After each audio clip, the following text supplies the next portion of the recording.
आपल्या देशात पॅनिक तयार करायचं ही जी काही काँग्रेसची बुद्धी आहे ही बुद्धी देशाला विघातक. केवळ विदर्भाकरता नाही तर भारताकरता गेम चेंजर प्रोजेक्ट्स आहेत.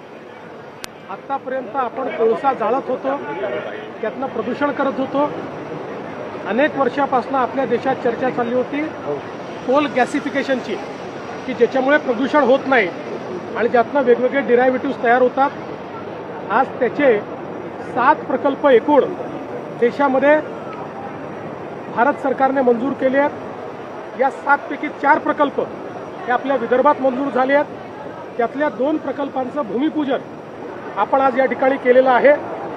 विशेषतः न्यूएरा क्लीनटेक हा जो प्रोजेक्ट आहे त्या ठिकाणी कोल गॅसिफिकेशनपासनं जे काही आवश्यक केमिकल्स आहेत किंवा कार्बन कॅप्चरिंग आहे हे केलं जाणार आहे.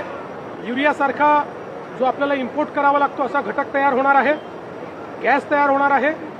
आणि त्याचसोबत जिथे आता आपण आहोत ग्रेटा एनर्जी, या ठिकाणी कोल गॅसिफिकेशनपासून ग्रीन स्टील तयार होणार आहे. जगाच्या अनेक देशांमध्ये केवळ प्रदूषण न करणाऱ्या प्रक्रियेतनं तयार झालेलं स्टील विकत घेतात, त्याला ग्रीन स्टील म्हणतात. आणि अशा प्रकारच्या स्टीलमध्ये भारताला पुढे नेण्याचा आपल्या प्रधानमंत्री मोदयांचा त्या ठिकाणी एक निर्णय आहे. आणि त्यातला पहिला प्लॅन्ट हा आपल्या भद्रावतीमध्ये या ठिकाणी होतो आहे. आज त्याचं भूमिपूजन झालं आहे. त्याचा पहिला टप्पा ते 2 वर्षात या ठिकाणी करणार आहेत. त्यामुळे या 2 प्रकल्पांमुळे जवळपास 30,000 कोटी रुपयाची गुंतवणूक होणार आहे. 10,000 लोकांना रोजगार मिळणार आहे.